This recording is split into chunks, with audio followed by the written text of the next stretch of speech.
And so they've just taken their Passover meal, and now they've gone out, and they've sung a hymn, and they've gone out for a walk. Now, where have they gone? Well, they've gone to the Mount of Olives. Now, I thought it was quite helpful to get a little bit of geography here, okay? And so, as far as anybody can tell, the upper room was probably down in the bottom part of the upper city, and so they'd have to head out and walk towards the pool of Bethesda, and then out through the gate that was by the temple, out towards the Mount of Olives, okay? Now, Mount of Olives. I guess this is an obvious question, but why is the Mount of Olives called the Mount of Olives? Because it had lots of olives. Now, if it had lots of potatoes, then it would have been called the Mount of Potatoes. Now, it's not quite as romantic, is it? And then they sang a hymn, and then they headed out towards the Mount of Potatoes. It just isn't as glam. I guess that explains for us why Gethsemane was so close there, that there was an olive press, because there were lots of olives. But anyway, they go out for this walk, and Jesus drops another bombshell. He says to them, "You will all fall away." Literally, you're all gonna stumble, you're gonna trip. And the same word that he uses there is the word that he uses when he's teaching about the parable of the sower and the seeds in the different soils. And he says that there are going to be those that will spring up quickly, but then they'll wither away. It's the same word. You're basically going to wither away. In the moment of testing, you're not going to stand. And what's taking place here is a fulfillment of what the prophet Zechariah said would happen, that the shepherd would be struck and the sheep would be scattered. And so Jesus is saying to them, you're going to fail. Here's the reality. You are going to fail. And after 3 years, he expects nothing from these guys. Now, how does he respond to this? So Jesus is looking at these guys, and he's like, you're all going to fail me. Does he just turn around at that point and go, just go. Clear off, the lot of you. I don't want anything to do with you anymore. No, he doesn't. This is what he says to them. After I am raised up, I will go before you into Galilee. Think about how beautiful this is. You're all going to fail me. But even after you all bail on me in the worst possible way, I'm telling you where to find me afterwards, and you will have a welcome with me. I'm going to be in Galilee. Come find me. And so even before they failed him, he's pointing towards how he's going to restore them. He's saying, you're all going to fail, but I'm going to be there waiting for you. He's so gracious. This is our Jesus, and he hasn't changed. Their restoration is all his initiative. Now, at this point, if Jesus had just said this to like us, let's imagine there's 11 of us because Judas has gone AWOL, and Jesus has just said, you're all going to fail, but after you fail, this is where you're going to find me. I'm imagining at that point, I'm just going to be keeping very quiet. I'm not going to be saying a word.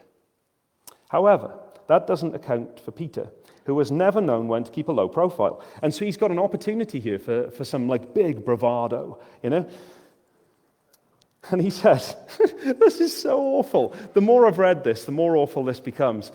The other 10 are there, because, like I said, Judas has gone AWOL. And he says, do you know what? They all may let you down. Not me. Not me. I've got it all together. Now, can you imagine what the 10 are thinking at this point? Nobody loves a showboater, do they? They are going to be bristling. There's going to be an awful lot of anger. I was going to say in the room, but they're not in a room. They're kind of on a mountain. So, a lot of anger on the mountain there. They may fail you, but not me. But Jesus turns to him. He says, Peter, get back in your box. As solemnly as I can say this, truly I say to you on my own authority, by the time the rooster has crowed twice, you will deny me 3 times. Now again, you think at this point, this is a moment for Peter just to wind his neck in, to remember that he's got 2 ears and 1 mouth, and this is a moment to use these rather than this. Unfortunately not. Oh no, Peter, you just couldn't, could you? Peter said emphatically, I'll die before I deny you. And at this point, I'm starting to feel for him a little bit, because you just think, Peter, you really haven't kind of caught the gravity of the situation at all. But one thing that I'd never noticed before, I've always added in for Peter in this passage, but they all said the same. Now, question is this a moment where they're kind of thinking, well, he said that he's never going to deny Jesus. Have we got to compete with him? Or is this kind of like a misplaced sense of confidence for all of them? Are they all afflicted by the same thing? We don't really know. But the reality is that they're all saying, Jesus, we'll never abandon you. We'll never leave you. But the thing is, Jesus knows what's in them. And yet, he's already told them where to find him after they fail. Guys, what do we do with this? You know, if you've had a catastrophe, that you feel like you failed him in ways that you can never come back from. You may even feel like you actually denied him. What do you do with this? You come back to him. This is the one who had already told them where to find him after they'd fail. And the thing is with Jesus, you know when we let him down and we walk away from him, we think we've left him over there, but you know the point where we turn around, do you know where he is? Right there. He's right there. Come back to him. John says if we confess our sins, he is faithful and just to forgive our sins and to cleanse us from all unrighteousness. It doesn't matter where you've been or what you've done. Come back to him. He's so good. So that's what took place outside the garden. But now we're going to move into the garden. And we saw these deniers who denied that they'd deny. But now we see a new Adam who obeys. And in the garden, what we get is such a powerful and significant moment, not just in the life of Jesus, but in the whole of the story of redemption. This moment in the garden is pivotal. This really matters. And it really matters in the undoing of the curse of Eden. Now, like I said, I want us to focus our time on Jesus here, but I think it's important that we see the contrast between the children of Adam and the new Adam, Jesus, because they're still displaying the effects of Eden here. Jesus says to them, "Remain here and watch. Watch and pray that you may not fall into temptation." Twice he warns them. Twice he tells them, watch and pray. 3 times he comes back and he finds them sleeping. He's already told them that this is like a super high stakes moment. Now the thing is, do you think Jesus took the disciples with him because he thought that they were going to be like high quality protection detail, that these were his like secret service? Was he saying watch and pray to them so that they could watch out for the potential assassins? I don't think so. I mean, he's already it seems like he's got the measure of them, doesn't it? And so, is he telling them watch and pray for his sake, or is he telling them watch and pray for their sakes? He's telling them watch and pray for your sakes. He says, watch and pray that you may not fall into temptation. The spirit is willing, but the flesh is weak. Guys, you might want to think that actually you're going to stand up in the moment, but you're not. Watch and pray. Your spirits want to, but your flesh is weak. Watch and pray. But they didn't. And we see the consequences. And so the disciples were kind of following after the way of Adam. But I want us to focus now on Jesus. Let's zoom in on him. And he took with him Peter and James and John and began to be greatly distressed and troubled. My soul is very sorrowful, even to death. Now chew over these words. Do they kind of jive with your picture of Jesus? Do they jive with the Jesus that you've imagined when you read the Gospels? He's greatly troubled and distressed. He is sorrowful. He says it's almost like his soul is drowning in sorrow. Think about what Jesus is facing down here. Jesus knows what he's facing down. He isn't facing an unknown. He is in control of everything that takes place, and Jesus knows what's coming. And I'm not just talking here about his arrest, his trial, his crucifixion. All of that is bad enough. But I think sometimes we get this picture of Jesus as being almost like a stoic superhero. You know, he sets his face like flint. You know, he isn't really feeling what's going on here. But the thing is, if we recognize that Jesus is truly God and truly human, our God is a God who feels. In his humanity, Jesus is a man who feels, and he experiences what is taking place here. And guys, like I've kind of gone back and forth on this, okay? Because I know that, like, I've heard enough preaching down the years where, like, the preacher has stood up the front and has said, right, I want you to think about some of the worst things that you've done. And I want you to feel all the emotions that go with that. And I want you to do that so that you feel guilted into following Jesus. Wrong motivation. And so please hear me. What I'm about to say is not out of that motivation, okay? It's just to try and help us to step into what Jesus is facing on the cross here. Think about the worst thing that you've done, okay? And not so that you feel misplaced guilt here, okay? This isn't to try and dredge up stuff that God has forgiven, all right? He has already forgiven it. But I want us to cast our minds back. Those things, how did they make us feel? What were the emotions that came up when we realized that we had sinned against God and against people? What were the feelings of guilt and shame and potential rejection by God and the sadness and just the kind of feeling of ugh that it leaves us with? What Jesus is facing down as he goes to Gethsemane and as he goes to the cross is not just that one sin. It's all of the sins of all of humankind. In all of that experience, Paul says, God made him who knew no sin to be sin for us. He is about to carry all of that. And he's about to carry that so that you didn't have to. He is so good. But not just is he about to carry that. Let's remember that he is also God the Son, to whom God has given all judgment against sin. Jesus is about to absorb the wrath, his own wrath for his own judgment against sin. And so not only is he carrying all the sin, he also knows that he will bear his own judgment against that sin. You know, when you like, it's too big for us to comprehend, isn't it? No wonder he says, my soul is drowning in sorrow. He's horrified. Like he's about to carry the biggest burden that has ever been carried. And like all of our stuff and filth is in there.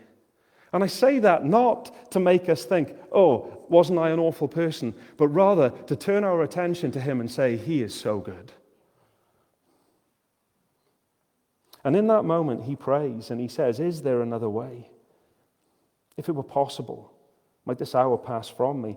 In Luke's gospel, Luke says, being in agony, he prayed more earnestly, and his sweat became like great drops of blood falling down to the ground. Luke was a doctor. He knew what he was talking about.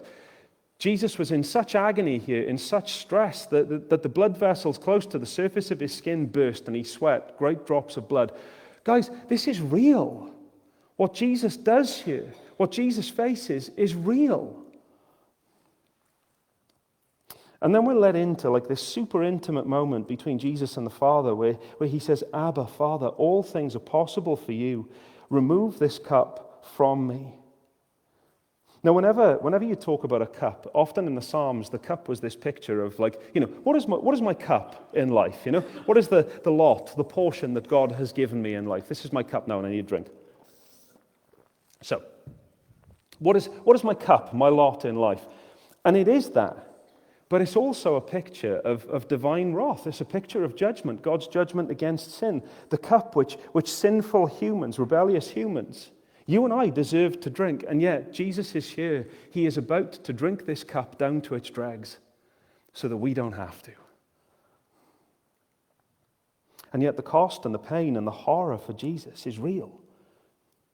And so he asks the Father, like, is it possible? Is there another way? This is the moment of pressing for Jesus. And he's facing down the temptation to exercise human will independently of the Father, just as Adam had done and just as we've all done. And as Jesus is pressed in that moment, there's a temptation to choose the shortcut rather than the suffering. But praise God, Jesus is the new Adam. He's the new human representative who chooses obedience in this moment, and so begins the reversal of Eden. And if we do a little compare and contrast between Adam and the second Adam, or sometimes he's called the new Adam, sometimes he's called the last Adam. Either way, he's the true and better. And as we compare what happened, they were both tempted in a garden. They were both tempted to exercise their own will and wisdom. Adam chose disobedience. The second Adam chose obedience. The first Adam dies because of his obedience, but the second Adam dies out of his obedience to bring salvation and life to the disobedient. And you know, Jesus wrestles with the true horror of the cross while he's in the olive press. He wrestles with the possibility of not going to the cross. That was a very real choice. And you know, if it's not a real choice, then none of this scene is meaningful. But the fact that this is a real choice that he has, he could choose not to go the way of the cross. And as he wrestles with that possibility and sweats blood, so he chooses obedience. And that obedience is real. And you know, Jesus comes out of that place of prayer resolved. He says to his disciples, "It is enough." And that phrase, "it's enough," it means it's settled. Jesus is now done in his own mind. He is done with the wrestling. There is no going back. He knows exactly where he's headed, and he is going to do it. There is nothing that will deflect Jesus from doing what he has come to do. He's resolved. In Hebrews, it says that he's the author and perfecter of our faith, who for the joy that was set before him endured the cross, despising its shame. He knew the shame that he was about to face. He knew the humiliation that he was about to face. He knew the suffering. He knew the wrath. He knew the sin that he was about to bear. And yet he saw the joy that was ahead. And he chose for the joy to go through all of that. He was settled in his mind at this point. And you know, while the cross was down to sinful men, while it was down to, on a human level, there were people that made the decisions to put Jesus on the cross. The reality is that the cross was no accident. Jesus was in control. And Jesus chose the cross. And do you know why he chose the cross? He chose the cross because he is love. He chose the cross because he is so good.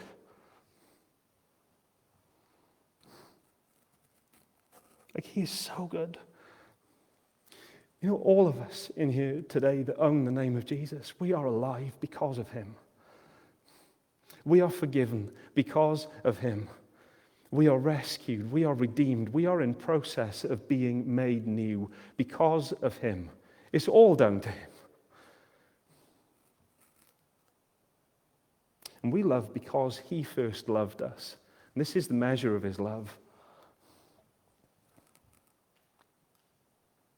So what do we do with what we see of Jesus in the garden? Oh, there's so much, but I think one of the things that I feel like the Lord's impressed on me this week, we want to learn to pray like Jesus. I know that so many of you in recent weeks, months, and years for some of you have been in the press. Like you've been squeezed. And you know, in those dark and painful moments, what we don't need to do is to be kind of all plastic and stoic with God. We don't need to come to him and say, "It's okay, Lord, I've got it all together. Life is terrible right now, but it's okay," you know?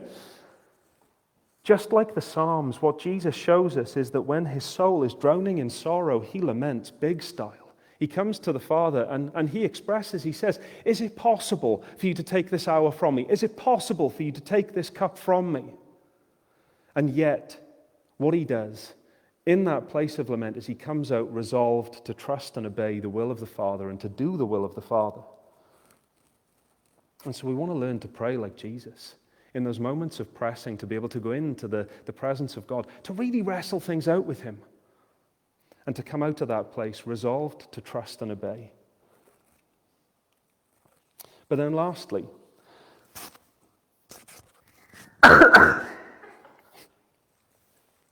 I tried.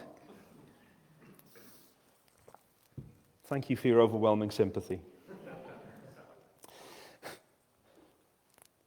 From outside the garden then comes a betrayer who betrays. And this betrayer he'd given them a sign saying, "The one I will kiss is the man. Seize him and lead him away under guard." Now we see the reality of who Judas has been all along. Judas has kind of binned off like any notion that he's on Team Jesus. Judas is on Team Judas and nobody else. And Judas brings with him this little gang, and there's probably about 10 to 12 guys. Remember from a few weeks back, the religious leaders didn't want to make a fuss during the kind of festival, and so they weren't going to come like with a horde. They were going to have like a sort of elite group armed with clubs to take him down. And so they bring them into the garden. Now, why this whole kind of signal with the kiss? Well, basically, they didn't have like phones that they could send a picture of Jesus to so they could recognize him, and they didn't have street lamps either. And so they needed a pretty obvious signal that this is the one. Because I'm imagining that most of them were sort of short-haired, bearded men. And so like you've got to know which one to grab. And so Judas agrees this signal. Now, can you imagine a more sickening symbol of betrayal? You know when you've been betrayed by people? Like, you know, I'm really grateful when people kind of betray you and they do it in a really super obvious way, and they're saying, "I'm betraying you because I hate you." You know, if they betray you, but they come with like all of this schmooze and kind of pretending like they love you, like it's sickening, isn't it? That's what's going on here. Judas is like, he's really sickening. And yet what's going on is that he is fulfilling what was predicted in Psalm 41. Psalm 41 that says, "Even my close friend in whom I trusted, who ate my bread, has lifted his heel against me." Now remember last week when Judas dipped his hand into the bowl with Jesus. This was his close friend who, like, they shared bread. Like, do you know what the word companion means? It means somebody who shares bread with you. Companion. That's where it comes from. And so Judas is his close companion. Like, he has shared bread with him, and now he has said, "Actually, I'd rather him dead." But you know, none of this catches Jesus off guard. All of this was predicted. It was prophesied. He was expecting this. And then there's a bit of a rumble. They laid hands on him and seized him, but one of those who stood by drew his sword and struck the servant of the high priest and cut off his ear. I've often thought that's such a weird thing to cut off, isn't it? You know, if you're going to go for something on somebody, why go for the ear? And I have no idea why he went for the ear. But anyway, he slices off the ear. And in one of the other Gospels, this is identified as Peter. And so, like, fair play. Like, this is where I gain a little bit of respect back for Peter, because it's almost like he said he was going to die for Jesus, and now he's put his money where his mouth is, you know? He's pinched a sword off somebody and gone, "Hua!" You know? And, I mean, it's actually a pretty good hit as well, isn't it? You know? If you think to slice somebody's ear off, you know, you've got to... I'm sorry, I'm thinking about this far too deeply now. But the point is that, look at what Jesus does. And in Luke's account, this is what we see. One of them struck the servant of the high priest, cut off his right ear, but Jesus said, "No more of this." And he touched his ear and he healed him. You know, when Jesus is pressed, this is who he is. And that is such good news. In this moment of such great peril, Jesus is as Jesus does. He's still a healer. He's a lover. He is so gracious and he is so kind, even in this moment. It's because he's love. And he turns his attentions to this armed gang. "Day after day I was with you in the temple teaching, and you did not seize me, but let the scriptures be fulfilled." So this question for the armed gang: you've had so many opportunities to take me down, so many public opportunities, and yet what you've done is you've chosen the moment of darkness. Like, are you super convicted about what it is that you're doing? Are you super convicted that this is the right thing? You know, you're choosing the coward's way, you're choosing the sneaky way. But actually, this isn't about you. This isn't about your decisions and your choices. Let the scriptures be fulfilled. Jesus is in control. This has always been God's plan. Now, this thing of let the scriptures be fulfilled, the question is, which scriptures? Now, most people think that this is Isaiah 53 that Jesus is talking about here. And this is what Isaiah 53 says.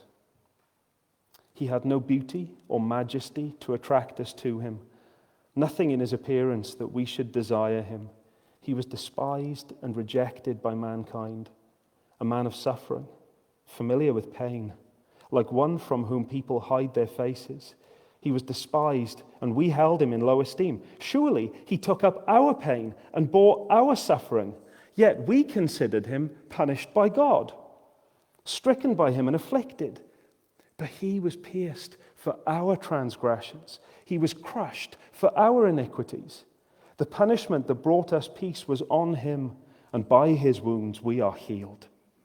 We all, like sheep, have gone astray. Each of us has turned to his own way, and the Lord has laid on him the iniquity of us all. You know, this thing that was written was actually written about 500 years before Jesus, but it could have been written as an eyewitness account of what was about to take place. He was despised, he was rejected, he was punished, he was stricken, he was afflicted, he was pierced, he was crushed. And this was what he was resolved to do. You know, before Jesus allowed himself to be taken by Judas, he knew exactly what was going to take place. He knew that all of this was about to come to him. And he knew that he would be rejected by mankind. And the prophecy that he made, where he said that they would all reject him, even his closest friends, this prediction very quickly became reality, because they all left him and fled. And then verse 51, I love the reality of this, okay? You got this young guy who is wrapped only in a linen cloth. Why does the Bible contain these kind of details? These very, very real details? It's because it's true. You got this guy who's wearing nothing but a linen cloth about his body, and they seized him, but he left the linen cloth and he ran away naked. Now, why this?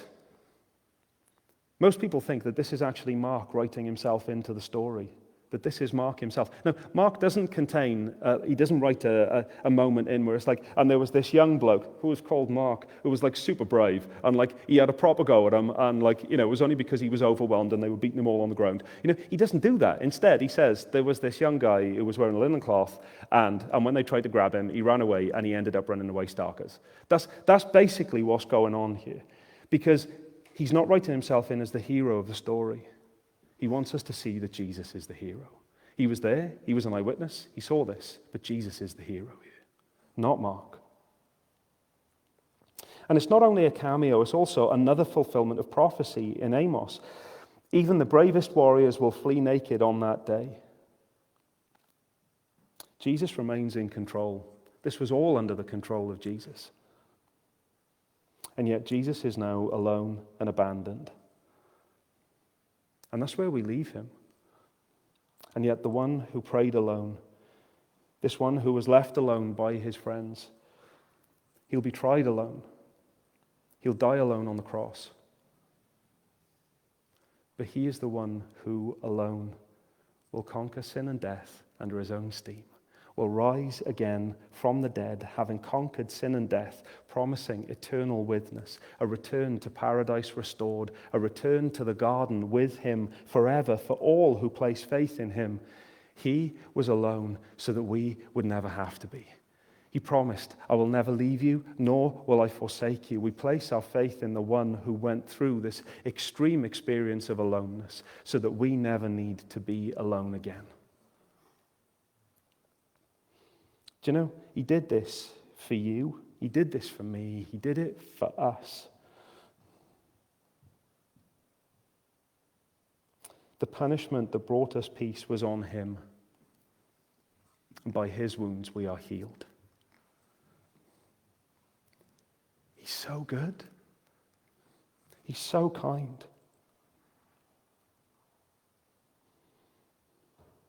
So what do we do with this?